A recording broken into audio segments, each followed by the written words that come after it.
Time pass करे वाला काम देख ल।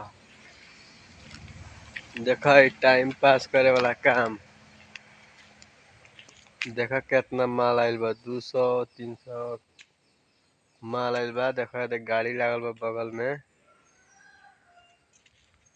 है सब ओढ़ा दल बा तिरपाल उरपाल। देखा माल केतना बा पूरा पसार उसार के बस अब इहे काम बा। जौन बंडल बा 200-400 बंडल इ लोड हो जाई। ओकरा बाद गोदाम पूरा खाली हो जाई।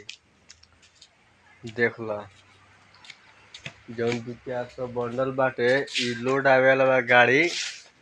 आ लोड हो जाए के बाद काम खत्म।